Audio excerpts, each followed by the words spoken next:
अस्सलाम वालेकुम dear students. Metals and non metals का आज लास्ट टॉपिक लेके आ रहे हैं हम refining of metals class 10th के लिए।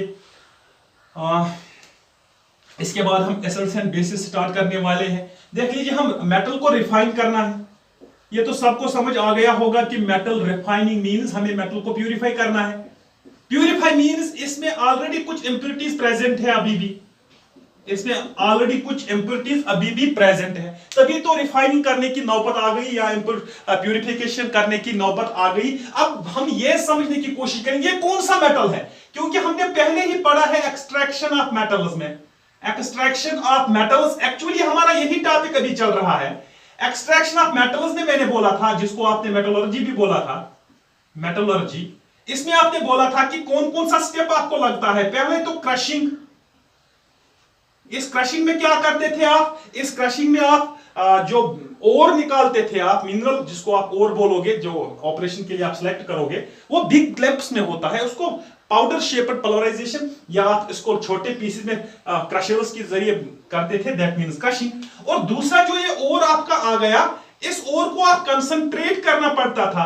कंसंट्रेशन, जो इजीली वहां पे आपकी इंप्योरिटी निकल सकती थी, उसको निकालने के लिए आपने प्रोसेस किया था concentration, hydraulic washing, magnetic separation, fluid flotation process. ठीक, अब जब ये ओर कंसंट्रेटेड हो गया तो तीसरा स्टेप हमारा था एक्सट्रैक्शन, एक्सट्रैक्शन ऑफ मेटल। अब हम मेटल की एक्सट्रैक्शन करते थे किस से? उस ओर से जिसमें आपने ऑलरेडी कंसंट्रेशन किया हुआ है, that means concentrated ore, that means concentrated ore. अब उस वक्त मैंने बोला था कि ये जो एक्सट्रैक्शन ऑफ मेटल्स है, इट डिपेंड्स अपॉन मेटल किस नेचर का है। दैट मींस ये हाई रिएक्टिव मेटल है, ये लो रिएक्टिव मेटल है, या ये मीडियम रिएक्टिव मेटल है। सबके लिए अलग अलग प्रोसेस लगती थी एक्सट्रैक्शन के लिए। ठीक है, जनरली हम बोलेंगे जो हमारा ओर था, इसको पहले हमें ऑक्साइड में चेंज करना पड़ता था। ठीक, अब ये ऑक्साइड अगर सल्फाइड था तो इसको ऑक्साइड में चेंज करने के लिए रोस्टिंग, मीडियम रिएक्टिव के लिए। और अगर ये कार्बोनेट था, आपको याद होगा, जिसने अभी ये लेक्चर नहीं देखा है यूट्यूब चैनल पे देख ले, तभी आपको ये लेक्चर समझ आएगा। उसके लिए आप कैल्सिनेशन करते थे। क्या करते थे? कैल्सिनेशन। अब इस ऑक्साइड को आप फिर रिडक्शन करते थे, एंड रिडक्शन से आपका मेटल निकल जाता था, and this metal is crude metal. This metal is called crude metal. इसी मेटल की हमें अब रिफाइनिंग करनी है, क्योंकि इस मेटल में हो सकता है अभी भी कुछ इंप्योरिटीज प्रेजेंट हो। उस इंप्योरिटीज को रिमूव करने के लिए हमारी जो प्रोसेस यहां पे लगती है, दैट प्रोसेस कॉल्ड रिफाइनिंग। अब ये रिफाइनिंग है क्या? It is the purification of crude metal. Purification of crude metal, इसी को आप बोलते हो कि ये हमारी रिफाइनिंग हो गई। क्या हो गई? हमारी रिफाइनिंग। ठीक, ये रिडक्शन कैसे करते थे आप? मीडियम के लिए आप स्मेल्टिंग का यूज करते थे या अल्मनोथेरेपी का यूज करते थे, एंड हाई रिएक्टिव के लिए आप इलेक्ट्रोलिटिक रिफाइनिंग रिडक्शन करते थे। क्या करते थे? इलेक्ट्रोलिटिक रिडक्शन, इलेक्ट्रोलिसिस की वजह से रिडक्शन करते थे आप। ठीक है, तो इन सब का, चाहे हाई, लो या मीडियम कैटेगरी का मेटल हो, जब आप इसको एक्सट्रैक्ट करते हो, जब आप वो जो आपको वहां से मेटल निकलता है, उस मेटल में अभी भी कुछ इंप्योरिटीज प्रेजेंट हो सकती है, उस मेटल को हम बोलते हैं क्रूड मेटल। अब इसी क्रूड मेटल को हमें आज साफ करना है, रिफाइन करना है, या हम इसको बोलते हैं प्यूरिफिकेशन। क्या बोलते हैं? प्यूरिफिकेशन। अब यहां पे देख लीजिए, जिस तरह आपने एक्सट्रैक्शन में देखा कि नेचर ऑफ मेटल पे डिपेंड करता है मेथड, या टाइप ऑफ इंप्योरिटी, कि इंप्योरिटी किस किस्म की है इसमें, इन दो चीजों पे क्या करता था, हम एक्सट्रैक्शन जब करते थे मेटल की, तो हम ध्यान में रखते थे कि ये मेटल हाई, लो या मीडियम रिएक्टिविटी का है, या ये इंप्योरिटी डिसॉल्वड, सॉल्युबल या अनसॉल्युबल इंप्योरिटी है।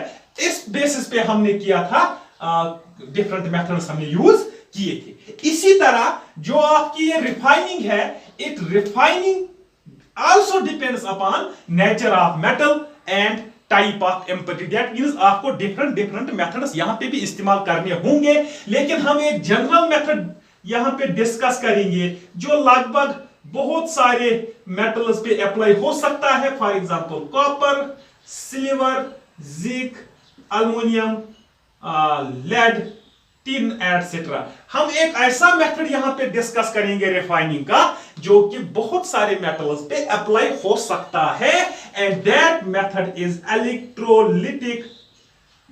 इस वक्त रिडक्शन नहीं, इस वक्त रिफाइनिंग। देख लीजिए, हम एक मेथड यहां पे सिलेक्ट कर रहे हैं जिससे हम बहुत सारे मेटल्स को रिफाइन कर सकते हैं, and that method is electrolytic refining. अब हमें यह मालूम करना है यहां पे कि ये इलेक्ट्रोलिटिक रिफाइनिंग है क्या, ये इलेक्ट्रोलिटिक रिफाइनिंग है क्या, कैसे इलेक्ट्रोलिटिक रिफाइनिंग होती है। इलेक्ट्रोलिटिक मींस कि आप पहले इलेक्ट्रोलिसिस करते हो। क्या करते हैं हम? इलेक्ट्रोलिसिस। रिफाइनिंग मींस प्यूरिफाई और प्यूरिफिकेशन।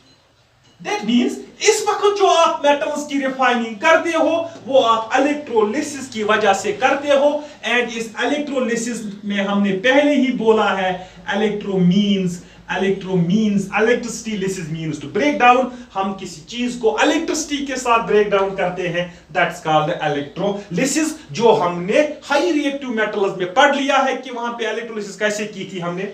जिसने नहीं देखा है वो चैनल पे जाके देख सकता है, ठीक है। तो फिर हमने उस वक्त बोला था कि ये इलेक्ट्रोलिसिस करने के लिए आपके पास एक कंटेनर होना चाहिए, साथ साथ ये जो कंटेनर है ये नॉन कंडक्टिंग मटेरियल का होना चाहिए। Non conducting material means bad conductor of electricity, उस मटेरियल का होना चाहिए। हमने सेलेक्ट किया था उस वक्त गिलास कि हमारा जो कंटेनर है ये कंटेनर किसका होना चाहिए, ये गिलास का होना चाहिए। पहले हम इसका एपरेट्स बनाएंगे, उसके बाद हम देखेंगे कि हम रिफाइनिंग कैसे करते हैं एक क्रूड मेटल की। क्रूड मेटल क्या है? जो आपने ओर से एक्सट्रैक्ट किया है, उसमें अभी भी कुछ इंप्योरिटीज है, and that metal is called crude metal. अब यहां पे देख लीजिए आप, मैं एक कंटेनर ले रहा हूं, ये ले लिया मैंने कंटेनर, ठीक है, नॉन कंडक्टिंग मटेरियल का, दैट मींस गिलास का, ठीक। अब इस कंटेनर को आप बोलते हो इलेक्ट्रोलिटिक टैंक। क्या बोलते हैं? Electrolytic tank. क्यों? क्योंकि इस टैंक में आप इलेक्ट्रोलिसिस करते हो। क्या करते हैं हम इसमें? इलेक्ट्रोलिसिस, ठीक। अब जब हमने लास्ट टॉपिक पढ़ा था इलेक्ट्रोलिसिस डिटेक्शन में, उस वक्त मैंने बोला था कि आपको 2 इलेक्ट्रोड्स यूज करने होंगे। कितने इलेक्ट्रोड्स? 2। अब ये इलेक्ट्रोड क्या है? दीज, उस वक्त मैंने बोला था दीज आर मेटेलिक प्लेट्स, जिसकी वजह से आप इलेक्ट्रिसिटी पास करते हो सॉल्यूशन में, इलेक्ट्रिसिटी पास करते हो इलेक्ट्रोलाइट में या इलेक्ट्रोलाइटिक सॉल्यूशन में। दो, एक को आपने बोला था anode, that means which is connected to positive terminal of battery. किसके साथ आपने कनेक्ट किया था? पॉजिटिव टर्मिनल ऑफ बैटरी के साथ। दूसरे को हमने बोला था कैथोड, जो आपने नेगेटिव टर्मिनल ऑफ बैटरी के साथ कनेक्ट किया था, ठीक है, ठीक है।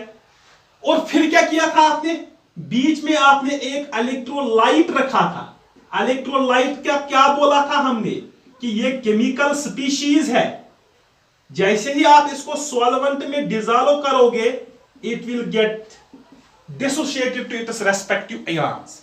फॉर एग्जांपल NaCl दोगे, सॉल्वेंट में डालोगे, ये Na positive and Cl negative में चेंज होगा, that means it will get dissociated to its ions, and उस मटेरियल को आप बोलते हो इलेक्ट्रोलाइट। इस वक्त हम रिडक्शन नहीं कर रहे हैं, इस वक्त हम रिफाइनिंग कर रहे हैं। तो फिर एनोड को सिलेक्ट करेंगे। देख लीजिए एनोड क्या होना चाहिए। आपका जो क्रूड मेटल है, आपका जो क्रूड मेटल है, इसको आप एनोड बनाओ, लेकिन साथ साथ ये क्रूड मेटल जो है इसको आप थिक ब्लॉक इसका ले लो, ठीक है। अब crude metal for example copper, silver, zinc कोई सा भी हो, उसको आपको बनाना है एनोड। मैं यहां पे बना रहा हूं इसको एनोड। क्या बना लिया हमने? एनोड, मोटा सा, ठीक। यहां पे लिखेंगे हम, क्या लिखेंगे हम? कि आपने जो एनोड बना लिया, ये एनोड किसका है? Thick block of crude metal. Crude metal word यहां पे यूज हो रहा है कंफ्यूज मत हो जाइएगा। क्रूड मेटल किसको बोलते हो? जो एक्सट्रैक्शन ओर से आपने मेटल को निकाला, ठीक है। अब दूसरा क्या रह गया अपना यहां पे? कैथोड। अब ये कैथोड क्या करोगे आप? कैथोड फॉर एग्जांपल अगर आप एनोड क्रूड मेटल लिया आपने कॉपर का, तो कैथोड भी कॉपर का होना चाहिए, but not crude, it must be pure metal. It must be pure metal. That means दोनों इलेक्ट्रोड एक ही किस्म के मेटल्स का है। अगर ये क्रूड मेटल कॉपर का है तो कैथोड प्योर, वो भी आपको कॉपर का लेना है। अगर ये सिल्वर का है तो प्योर भी आपको क्या लेना है? सिल्वर का लेना है। मैं यहां पे बना लेता हूं, क्या यहां पे मैंने एनोड बना लिया, ठीक है। लेकिन एनोड को क्या करना है? सॉरी, कैथोड बना लिया, ये थिन होना चाहिए, थिन बना, ठीक है। अब आपको पता ही है एनोड को आप किसके साथ कनेक्ट करोगे? पॉजिटिव टर्मिनल के साथ, एंड कैथोड को करोगे नेगेटिव टर्मिनल के साथ। ये आपकी सेल बन गई है यहां पे, इलेक्ट्रोलाइट टैंक। लेकिन और भी कुछ चीज है, इलेक्ट्रोलाइट। अब इलेक्ट्रोलाइट क्या डालोगे आप? इलेक्ट्रोलाइट हमें पता है केमिकल स्पीशीज जो आयन्स में डिसोशिएट होगा, लेकिन ये केमिकल स्पीशीज इसी मेटल की होनी चाहिए जिस मेटल का रिफाइनिंग आप करते हो, या जिस मेटल का आपने एनोड कैथोड बना लिया है। दैट मींस फॉर एग्जांपल यहां पे हम कॉपर ले रहे हैं, तो यहां पे आपका कॉपर सल्फेट होना चाहिए, कॉपर आयन्स सिमिलर होने चाहिए, ठीक है। अब देख लीजिए एट एनोड, हम यहां पे देख लेंगे कि एनोड पे क्या प्रोसेस होती है, उसके बाद हम एक मेटल का एग्जांपल भी ले लेंगे, ठीक है। देख लीजिए एनोड पे क्या हो जाता है। एनोड पे क्या, कौन सी चार्ज है? Positive charge. दैट मींस वो इस रॉड से इलेक्ट्रॉन्स को खींच रहा है, इस रॉड से इलेक्ट्रॉन्स को क्या खींच रहा है। जब इस रॉड से ये इलेक्ट्रॉन्स को खींच रहा है तो फिर यहां पे ऑक्सीडेशन हो गई है। क्या हो गई है? ऑक्सीडेशन। आप सबको पता है ऑक्सीडेशन मींस ये मेटल चेंज हो जाएगा मेटल आयन्स में, और इतने ही इलेक्ट्रॉन इससे निकल गए, इतने ही इलेक्ट्रॉन इससे निकल गए हैं। इलेक्ट्रॉन्स तो ले गया ये, अब क्या बच गया? Ions. These ions will be liberated to the solution. ये आयन्स किस में जमा हो जाएंगे? दिस सॉल्यूशन में, दिस इलेक्ट्रोलाइट्स में, ठीक है। Mn पॉजिटिव, ठीक है, इसमें ये हो जाएंगे जमा। अब ये जो आपकी इलेक्ट्रोलाइट यहां पे है, इसमें एक चार्ज ज्यादा हो गई।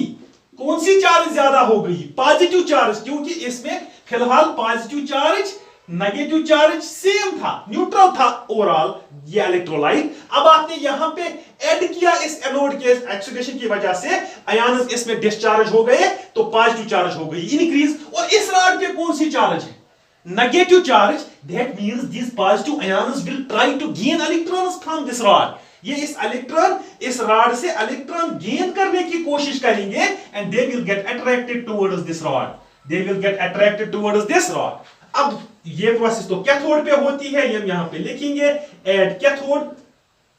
ये जो मेटल के आयन्स है ये कहां जाते हैं? रॉड पे। किस लिए? इलेक्ट्रॉन लेने के लिए। तो किस में चेंज होगा? मेटल सॉलिड में। किस में चेंज होगा? मेटल सॉलिड में। यहां पे इलेक्ट्रॉन आयन्स एक एक करके इस सॉल्यूशन में आ जाएंगे, और वहां से कस पे डिपॉजिट होंगे? इस कैथोड पे हो जाएंगे डिपॉजिट, क्योंकि यहां पे ये सॉलिड स्टेट में हो जाते हैं चेंज। किस में चेंज हो जाते हैं? सॉलिड स्टेट में।